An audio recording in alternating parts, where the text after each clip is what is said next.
Hello दोस्तों, welcome to the N series of new mass physics. तो बच्चों आज स्टार्ट करने वाले हैं हम चैप्टर नंबर 2 क्लास 9th का फिजिक्स का, है ना। और उसमें पढ़ने वाले हैं force and laws of motion.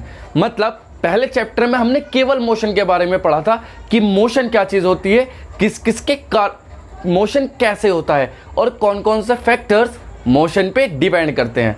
लेकिन आज के लेक्चर में हम क्या पढ़ने वाले हैं कि मोशन जो चीज़ है ये किसके कारण होती है, द कॉज ऑफ मोशन, है ना।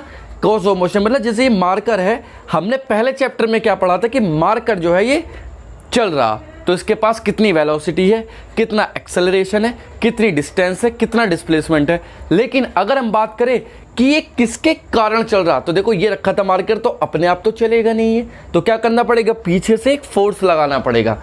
तो ये फोर्स कितना लगाया जाए कि ये मार्कर चल पड़े, ये सारी चीज़ आज के लेक्चर में डिस्कस करने वाले हैं। बने रहना मेरे साथ, नीचे का रेड बटन दबा देना सब्सक्राइब वाला, और कॉपी पेन निकाल के नोट्स बनाते चलना। मैंने पहले भी बताया था, प्रॉमिस क्या है कि पूरी सीरीज कंप्लीटली अपलोड हो जाएगी साइंस की, पूरे फिजिक्स केमिस्ट्री बायो तीनों चीज़ें आएंगी इस चैनल पे इस एन सीरीज में। और ऐसे ही क्लास 10th की साथ नहीं छोड़ेंगे, 12th तक कवर करेंगे, ठीक है। तो बात करते हैं फोर्स की। देखो पहला लेक्चर है तो इंट्रोडक्टरी लेक्चर होगा, सिंपल सी बात है कि फोर्स क्या चीज़ है। देखो फोर्स क्या है एक्चुअल में, है ना। फोर्स क्या चीज़ है, जैसे ये रखा है भाई मार्कर, ये इंक की डिबिया रखी है। अब मैंने इसे फोर्स लगाया इस तरह से और ये खिसक करके आगे चली गई, तो हुआ क्या, जब ये यहाँ थी विदाउट अप्लाइंग द फोर्स, तो इसकी एक पोजीशन थी ए, हमने पीछे से फोर्स अप्लाई करके इसे आगे खिसका दिया यहाँ। जैसे ही ये आगे खिसकी तो इसकी पोजीशन बी हो गई, मतलब पोजीशन ए से पोजीशन बी। तो हुआ क्या, फोर्स ने क्या किया, विच चेंज दी पोजीशन, फोर्स ने पोजीशन चेंज कर दी बॉडी की, है ना। तो फोर्स क्या है, force is a factor, force is a pull और push which change the position of a body. मतलब किसी बॉडी पे पुश किया जाए या पुल किया जाए, चाहे तो किसी बॉडी को धकेलो या खींचो, लेकिन उसकी पोजीशन चेंज अगर हुई है तो वो फोर्स है। जैसे और एग्जाम्पल के तौर पे समझते हैं, फोटो दिख रहा होगा आपको, है ना। इसमें कैसे कर रहा लड़का, ये अपने, है ना, लेग से ये बॉक्स पे क्या कर रहा है, इसके मतलब इसके पोजीशन को चेंज करने की कोशिश कर रहा, तो ये फोर्स है बस। जैसे कि अगर हम यहाँ बात करें, फोर्स को पढ़ रहे हैं हम यहाँ, तो फोर्स है फोर्स। तो फोर्स को कैसे लिखेंगे भाई, द पुल और पुश, द पुल और push which change the position of a body with respect to surrounding, with respect to surrounding, है ना। तो किसी बॉडी की पोजीशन को चेंज करने वाला पुल या पुश फोर्स कहलाता है। जैसे मान लो हमारे पास एक ब्लॉक है, ये हमारे पास हॉरिजॉन्टल प्लेन, यहाँ पे हमने बना दी सड़क, कच्ची सड़क, ठीक है, ये पक्की है बाबू, कच्ची नहीं है। यहाँ पे हमने एक ब्लॉक रखा, ये ऐसे, इसकी पोजीशन इनिशियली कितनी है, ए, ये ए पोजीशन पे रखा है, स्टेशनरी है, अभी तो फोर्स लगाया नहीं। अब हमने क्या काम किया, पीछे से तुम में से कोई आया शैतान बच्चा, उसने लगाया इस पे फोर्स, मतलब से धक्का दिया आगे को। जैसे ही धक्का दिया तो ये इस पोजीशन से खिसक करके यहाँ आ गया है, तो क्या किया गया है, ये पुश किया गया है, तो पोजीशन बी पे आ गया। तो ये जो पुश या पुल था, ये जो पुश था, यहाँ पे क्या है, ये पुश, ये जो पुश था, इसी पुश को फोर्स बोलते हैं। इसी पुश का नाम क्या होगा, फोर्स, ठीक है, क्योंकि इसने इसकी पोजीशन चेंज की विद रिस्पेक्ट टू सराउंडिंग। पहले ए पे था, टी इक्वल टू 0 पे, और T equal to T time बाद वो कहाँ पहुंचा, बी पे। डिस्टेंस कितनी कवर की, एस कवर कर ली होगी, चलो तो सिंपल है ना। तो कहने का मतलब ये है कि किसी भी बॉडी की पोजीशन में अगर कोई चेंज कर दे तो वो फोर्स है, ठीक। अब बात ये है कि फोर्स, ये जो फोर्स है कैसे कैसे पोजीशंस को चेंज कर देता है। देखो बॉल मारते बैट से फटाक, है ना, तो क्या होता है, बॉल जाती है दूर, तो क्यों हुआ, क्योंकि तुमने क्या काम किया, बैट से फोर्स लगाया, है ना, तभी तो बॉल की पोजीशन में चेंज हुआ। तुम कोई मेज रखिए घर पे, खिसकाते हो, मम्मी कहती है बेटा मेज खिसका के अलग रख दे जरा, क्योंकि मुझे घर की सफाई करनी है ना। तो अलमीरा जब खिसकाते हो वगैरह, आप कैसे करते हो, आगे से पुश करते हो उसे, तो वो उसकी पोजीशन चेंज हो जाती है, वो आगे चली जाती है। तो यही चीज़ क्या चीज़ है, फोर्स है ना। तो फिगर्स दिख रहे होंगे तुम लोगों को, पिक्चर्स अच्छी, इसमें कैसे फोर्स को अच्छे से डिफाइन किया गया है। फोर्स का जो पहला सिद्धांत दिया गया था वो न्यूटन साहब के अकॉर्डिंग दिया गया था, क्योंकि न्यूटन ने ग्रेविटी की खोज की थी और न्यूटन ने ही बताया था कि जो फोर्स है ये जो फोर्स है कौन लगाता है? अर्थ लगाता है किसी भी चीज़ पे, है ना। तो जो अर्थ है वो किसी भी चीज़ को पुल करती है अपनी तरफ के लिए, अपनी तरफ को। तो वही फोर्स तो हमने पढ़ा। डिनोट किससे करते हैं फोर्स के? सबसे मेन इंपॉर्टेंट चीज़ जो क्वेश्चन हम करेंगे डिनोट, है ना। तो नोटेशन, तो इट इज़ डिनोटेड बाय, सबसे पहली चीज़ डिनोटेड बाय, किससे डिनोट करते हैं? डिनोटेड बाय एफ से डिनोट करते हैं। यूनिट क्या होगी इसकी? इसकी यूनिट होगी न्यूटन, क्योंकि न्यूटन साहब ने इसकी खोज की थी। न्यूटन को हम क्या लिखते हैं? एन लिखते हैं केवल, है ना। और क्वांटिटी कैसी है? तो देखो क्वांटिटी के बारे में बात करते हैं थोड़ा सा। क्वांटिटी कैसी है? ये क्वांटिटी है वेक्टर। अब ये वेक्टर क्वांटिटी क्यों है? क्योंकि फोर्स जब हम किसी बॉडी पर लगाते हैं तो हमें डायरेक्शन की ज़रूरत पड़ती है। जैसे कि मान लो ये ब्लॉक था, इस ब्लॉक को हमें यहाँ से यहाँ खिसकाना था, तो हमें फोर्स इस डायरेक्शन में ही तो लगाना पड़ेगा ना। आगे को खिसकाने के लिए आगे की डायरेक्शन में फोर्स लगाना पड़ेगा, और पीछे को खिसकाने के लिए पीछे की डायरेक्शन में फोर्स लगाना पड़ेगा। तो फोर्स है ना, तो फोर्स लगाने के लिए किस चीज़ की ज़रूरत पड़ती है? डायरेक्शन की। वरना ऐसे ही कहीं भी फोर्स लगाएंगे तो उसका कोई रिजल्ट नहीं होगा। तो इसलिए डायरेक्शन बहुत इंपॉर्टेंट है फोर्स अप्लाई करने के लिए। तो इसलिए हम इसे क्या कहते हैं? वेक्टर क्वांटिटी कहते हैं। तो ये सारी चीज़ें हैं भैया। तो अब बात आती है कि फोर्स कितने टाइप के होते हैं। ये तो फोर्स हमने देखा अच्छे से कि भाई किसी चीज़ को पुल या पुश करो तो वो फोर्स है। अब ये फोर्स कितने टाइप के होते हैं? देखो दो टाइप के फोर्स होते हैं, एक तो बैलेंस फोर्स और एक अनबैलेंस फोर्स। कितने टाइप के फोर्स होते हैं? दो टाइप के, एक तो बैलेंस फोर्स और एक अनबैलेंस फोर्स। बैलेंस फोर्स क्या है? अनबैलेंस फोर्स क्या है? पहले पिक्चर देखो अच्छे से, दिख रहा है इसमें बैलेंस फोर्स क्या है। इसके बाद दूसरी देखो, इसमें क्या दिख रहा है? अनबैलेंस फोर्स क्या है। अब मैं बताता हूँ इन चीज़ों को। देखो बैलेंस फोर्स क्या चीज़ है? अगर तुम किसी बॉडी पे फोर्स लगा रहे हो, अगर तुम किसी बॉडी पे फोर्स लगा रहे हो और उस बॉडी पे नेट फोर्स मतलब सारे फोर्स जिसका रिजल्टेंट अगर जीरो आ जाए तो वो बैलेंस फोर्स है ना। जैसे यहाँ पे मार्कर रखा है, एक फोर्स मैंने मार्कर पे यहाँ से लगाया, इतना ही फोर्स मैंने मार्कर पे यहाँ से लगाया, तो मार्कर वहीं रहेगा, कहीं जाएगा तो नहीं। मान लो मैंने यहाँ से फोर्स लगाया 5 न्यूटन का इस डायरेक्शन में, तो दूसरा यहाँ से भी 5 न्यूटन का इस डायरेक्शन में लगाया गया, तो मार्कर तो वहीं रहेगा ना, क्योंकि दोनों फोर्स एक दूसरे को क्या कर देंगे? Cancel out. अब मैं तुमसे पूछूं कि बताओ बॉडी पे कितना फोर्स है, तो net force on a body will be 0। तो बॉडी पे टोटल फोर्स कितना हुआ? 0, क्योंकि ये वाला फोर्स इस वाले फोर्स को क्या कर देगा? कैंसिल आउट कर देगा। तो इसका मतलब इस बॉडी पे जो फोर्स है वो कैसा फोर्स है? बैलेंस फोर्स है।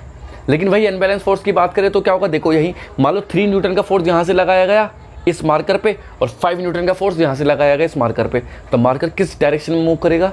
अब तो मूव करना पड़ेगा ना मार्कर को, क्योंकि यहाँ से 3 न्यूटन लग रहा है और वहाँ से 5 न्यूटन लग रहा है।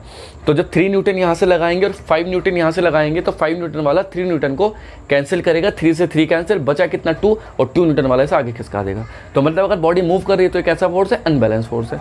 देखते हैं यहाँ, there are 2 type of forces. क्या लिखेंगे? There are 2 type of force. ये नोट कर लिया था ना, नोट कर लेना भैया। देखो टाइप ऑफ फोर्सेस है ना, types of forces, type of forces. Number first balance force. पहला फोर्स कौन सा है बच्चों? Balance force. और नंबर सेकंड अनबैलेंस फोर्स।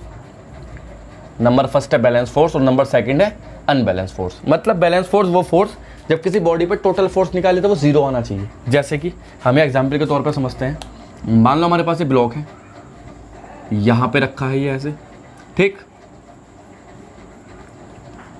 ये ऐसे रखा है, चलो छोड़ो, स्पेस में रखा है। अब हमने क्या काम किया, यहाँ से F1 फोर्स लगाया, यहाँ F2 फोर्स इसी डायरेक्शन में लगाया हमने, यहाँ F3 फोर्स नीचे से लगाया F3, और F4 ऊपर से लगाया F4। अगर ये बॉडी कहीं मूव नहीं कर रही इतने फोर्स लगाने के बाद भी, तो मतलब ये बॉडी किस में है? मतलब कैसा फोर्स लग रहा है बॉडी पे? बैलेंस फोर्स लग रहा है। क्यों?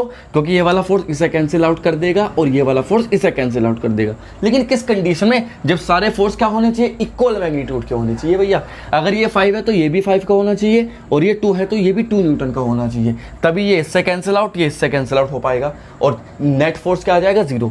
तो बैलेंस फोर्स को अगर हम डिफाइन करें तो क्या लिखेंगे बैलेंस फोर्स के लिए? बैलेंस फोर्स क्या लिखेंगे बैलेंस फोर्स में? If the net force, if the sum of total force of on a body is 0, then the force is called balanced force. ठीक है, तो सारे फोर्सेस का सम क्या आना चाहिए 0. अब देखो सम कैसे निकालेंगे इसका. तो देखो दो डायरेक्शन है, एक तो हॉरिजॉन्टल डायरेक्शन ये एक्स एक्सिस वाली, एक वर्टिकल डायरेक्शन ये. हॉरिजॉन्टल डायरेक्शन में हॉरिजॉन्टल डायरेक्शन वाले फोर्सेस देखते हैं. सॉरी बच्चों, है ना. देखो हॉरिजॉन्टल डायरेक्शन में हॉरिजॉन्टल डायरेक्शन वाले फोर्स देखते हैं और वर्टिकल डायरेक्शन में वर्टिकल डायरेक्शन वाले फोर्स देखते हैं. ठीक, वर्टिकल डायरेक्शन में वर्टिकल फोर्स, हॉरिजॉन्टल डायरेक्शन में हॉरिजॉन्टल फोर्स. जैसे कि अगर हम बात करते लिखेंगे horizontal forces, horizontal direction, horizontal direction की बात करते तो यहाँ लग रहा है ये यहाँ. तो देखो वेक्टर क्वांटिटी है. वेक्टर क्वांटिटी का मतलब होता है कि जो फोर्स इस डायरेक्शन में लग रहा है वो लेंगे पॉजिटिव, और जो फोर्स इसका अपोजिट लग रहा है वो लेंगे कौन सा, निगेटिव. तो क्या लिखना चाहिए, sum of total force summation of F X horizontal. X का मतलब एक्स डायरेक्शन में लगने वाली, है ना. तो क्या आएगा, ये इधर जाने वाला पॉजिटिव मतलब F1 और आगे इधर आने वाला निगेटिव F2. और ये क्या होना चाहिए, सारा का सारा इसका सम 0 होना चाहिए. मतलब summation of F x axis must be 0. तो 0 है तो कैसा फोर्स कहा जाएगा, बैलेंस फोर्स. ऐसे वाई डायरेक्शन में देखते हैं, वर्टिकल डायरेक्शन. वर्टिकल डायरेक्शन में अगर हम देखें तो वर्टिकल डायरेक्शन में देखने पे क्या मिलेगा, देखो ऐसे. तो क्या लिखेंगे, summation of vertical forces must be equal to 0 और it can be written as. देखो नीचे वाली डायरेक्शन क्या लेंगे, पॉजिटिव, और नीचे से नहीं, नीचे वाली डायरेक्शन लेंगे निगेटिव, नीचे से ऊपर जाने वाली डायरेक्शन लेते हैं पॉजिटिव, क्योंकि ऊपर पॉजिटिव वाई एक्सिस होता है ना. जब ऊपर पॉजिटिव वाई एक्सिस होता है तो पॉजिटिव ऊपर और निगेटिव नीचे. तो क्या होना चाहिए, F3 माइनस F4. तो these are the condition sufficient for proving the balance forces. वैसे एक मोमेंट और होता है कि sum of total momentum equal to 0, total moment equal to 0. लेकिन मोमेंट अभी हमें पढ़ना नहीं है क्योंकि हमारे सिलेबस में शायद नहीं है वो. तो अगर होता तो वो भी पढ़ाते. तो फिलहाल तुम्हारे लिए सफिशिएंट इन्फॉर्मेशन है बैलेंस फोर्स की, कि अगर तुमसे पूछा जाए बैलेंस फोर्सेस क्या है, तो the sum of total forces on the body must be equal to 0. तो then the force is called balance forces. ठीक है बच्चों, कोई दिक्कत. बात करते हैं अनबैलेंस फोर्स की. तो अनबैलेंस फोर्स क्या होगा, देखो unbalanced force, unbalanced force. Unbalance force क्या होगा, वो इसका उल्टा कर दो. मतलब sum of total forces must not be equal to 0. सभी फोर्सेस का सम 0 के इक्वल नहीं होना चाहिए, तो अनबैलेंस फोर्स कहलाएगा. कैसे, देखो यहाँ जैसे ये क्या है, ब्लॉक ये रखा फिर से हमने, है ना. इस पर एक फोर्स लगाया यहाँ F1 और इसी डायरेक्शन में दूसरा फोर्स लगाया F2. तो क्या बॉडी रुकी रहेगी यहाँ, बताओ आप कमेंट सेक्शन में बताना, क्या बॉडी रुकी रहेगी. सोचो सोचो भाई, बॉडी रुकेगी या चलेगी. देखो सिंपल सी बात है यार, बॉडी चलेगी. वहाँ से कुछ थोड़ी नहीं लग रहा है इस पर, अरे यहाँ से फोर्स लग रहा है, मतलब हम बॉडी को क्या कर रहे हैं, पुश कर रहे हैं.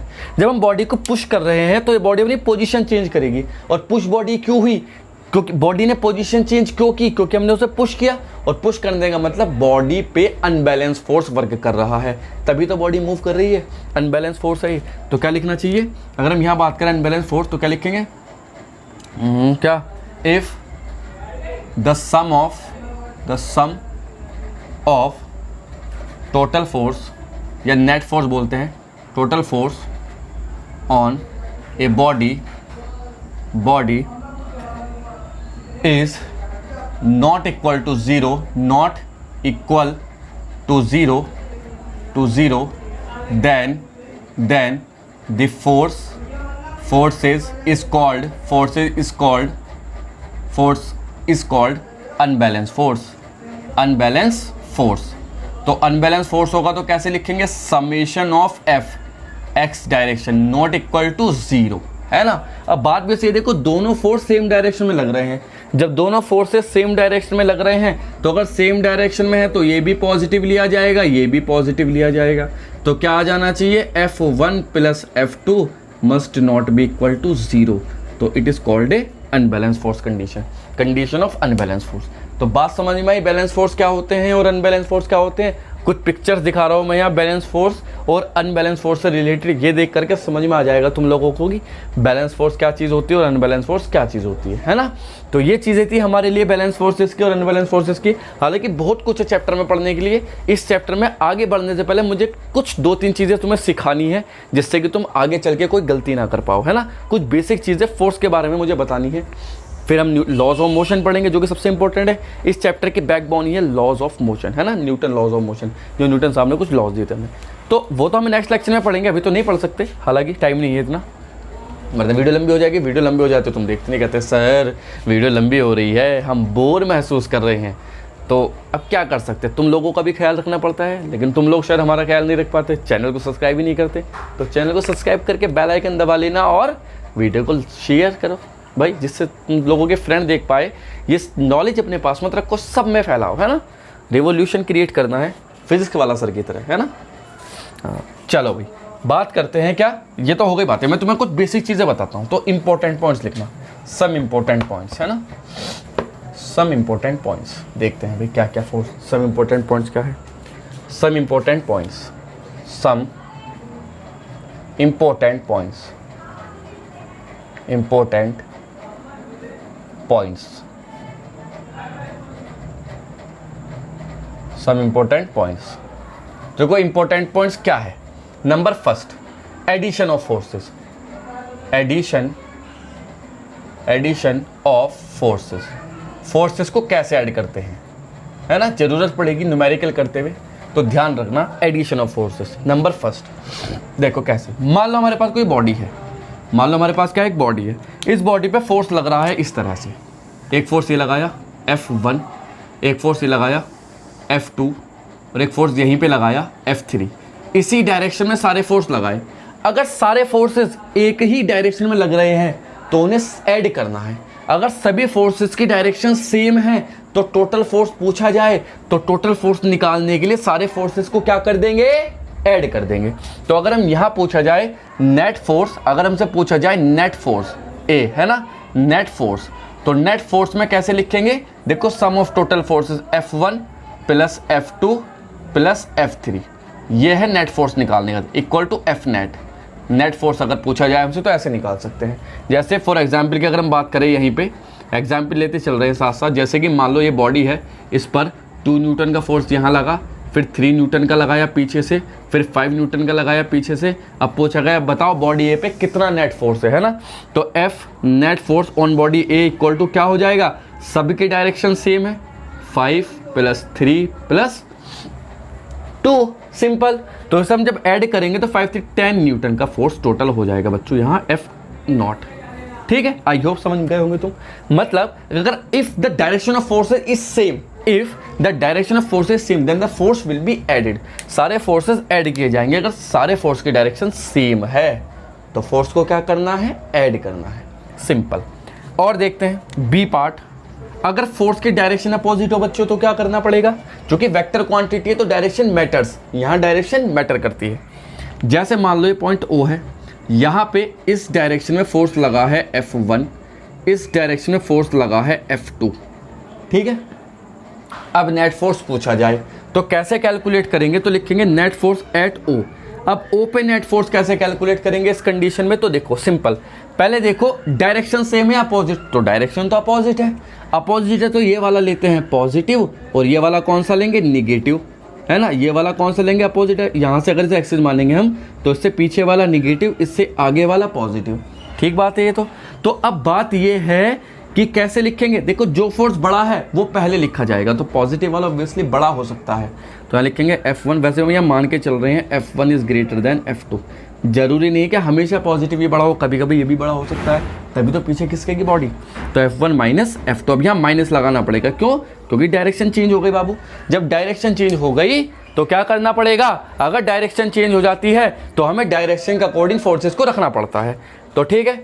अब जो इंपॉर्टेंट पॉइंट है सी पॉइंट, सी पॉइंट बहुत इंपॉर्टेंट है। कैसे, जैसे कि अगर किसी बॉडी पे इस तरह से फोर्सेस लग रहे हैं, कैसे लग रहे हैं, मान लो कोई बॉडी है O, अब ये फोर्स यहाँ लगा है F1 इस तरह से और ऐसे किसी एंगल पे लगा है F2 इस तरह से, और हमसे पूछा जाए बताओ भाई नेट फोर्स कितना होगा O पे, find the net force at O, और दोनों फोर्सेस के बीच का एंगल अगर थीटा हो तो यहाँ बड़ी दिक्कत हो जाएगी, क्योंकि यहाँ तो देखो दोनों सेम डायरेक्शन में थे तो ऐड कर दिए थे, यहाँ दोनों अपोजिट डायरेक्शन में थे तो सब्ट्रैक्ट कर दिए थे। यहाँ तो कुछ पता ही नहीं चल रहा, नीचे वाले की डायरेक्शन पता है पॉजिटिव एक्स एक्सिस, लेकिन इस वाले की डायरेक्शन क्या है कि सर ये तो एक्स में भी जा रहा, ऊपर भी जा रहा, आगे भी जा रहा। ये तो ऐसे जा रहा है ना, मार्कर है, एक तो सीधा एक ऐसे, ऐसे का मतलब एक ऐसे जा रहा है, मतलब आगे भी बढ़ रहा ऊपर भी, देखो ऐसे जा रहा है, ऐसे का मतलब ये आगे भी बढ़ रहा थोड़ा थोड़ा, अरे देखो आगे भी बढ़ रहा ना ऐसे, और ऊपर भी जा रहा, तो दोनों डायरेक्शन में लाई कर रहा है। तो कैसे कैलकुलेट किया जाए नेट फोर्स? तो देखो नेट फोर्स निकालने का सिंपल तरीका, if two forces are working at an angle, अगर कोई दो फोर्सेस किस एंगल थीटा पे वर्क करते हैं तो नेट फोर्स निकालने का सिंपल तरीका है, इनके बीच में से एक लाइन खींचो और यही लाइन नेट फोर्स को रिप्रेजेंट करेगी। इन दोनों फोर्सेस के बीच में से हमेशा हमें एक लाइन निकालनी है और ये लाइन किसको रिप्रेजेंट करेगी? नेट फोर्स को। और लिखने का तरीका होगा F net equal to under root, क्या लिखते हैं, F1 square plus F2 square plus 2F1 F2 cos theta. ये फॉर्मूला है बच्चों लिखने का तरीका बस इसे, ठीक है। अगर कोई दो फोर्सेस किस एंगल पे वर्क करते हैं तो थीटा एंगल है तो ये थीटा आ जाएगा यहाँ, और दोनों के बीच का एंगल और दोनों फोर्सेस का मैग्नीट्यूड, तो यहाँ से नेट फोर्स हम आराम से कैलकुलेट कर सकते हैं बच्चों, ठीक है। तो ये फोर्स का फॉर्मूला हमें याद रखना पड़ेगा। एग्जाम्पल के लिए एक चीज़ समझते हैं, यहाँ कैसे करेंगे एग्जाम्पल के लिए। देखो मान लो हमें यहाँ दे रखा है 3 न्यूटन का एक फोर्स और यहाँ दे रखा है भैया 4 न्यूटन का एक फोर्स, है ना, और इन दोनों के बीच का एंगल है 30 डिग्री। तो हमसे पूछा बताओ नेट फोर्स कितना होगा इस पे, तो नेट फोर्स निकालने का तरीका F1 लिखो। F1 कितना है? 3 न्यूटन, मान लो F1 है नीचे वाला और ऊपर वाला F2 है, तो F2 कितना हुआ यहाँ? F2 हुआ 4 न्यूटन। और थीटा कितना है? थीटा है 30 डिग्री। तो अगर थीटा पे वर्क कर रहे हैं तो फॉर्मूला लगेगा ये, तो जब ये फॉर्मूला लगेगा तो F नेट लिखा जा सकता है under the root F1 square, F1 की वैल्यू 3 तो 3 स्क्वायर और यहाँ प्लस 4 स्क्वायर प्लस 2, F1 की वैल्यू 3 और इसकी वैल्यू 4 इंटू कॉस थीटा की वैल्यू 30 डिग्री। तो यहाँ लिखेंगे तो F नेट हो जाएगा अंडर द रूट 3 का स्क्वायर 9, 4 का 16 प्लस 2 3 6, 6 4 24, cos 30 की वैल्यू √3/2 होती है। तो F नेट हो जाएगा यहाँ से अंडर रूट 16 और 9 25 प्लस 2 से इसे कैंसिल आउट करेंगे 12 टाइम्स, तो 12 अंडर रूट 3। अभी अंडर रूट से बाहर निकाला नहीं जा सकता, तो यही आंसर है न्यूटन में। तो आई बात समझ में कैसे कैलकुलेट कर सकते हैं अगर कोई फोर्सेस किस एंगल पे वर्क कर रहे हो। ये कुछ बेसिक इन्फॉर्मेशन थी, बहुत यूजफुल होने वाली है 10th क्लास में भी 11th क्लास में भी, तो मुझे लगा समझा देना चाहिए तो समझा दी गई। नेक्स्ट लेक्चर में मिलते हैं उसी जोश और जुनून के साथ और आगे की चीज़ें कवर कर, तब तक के लिए God bless you, all the best.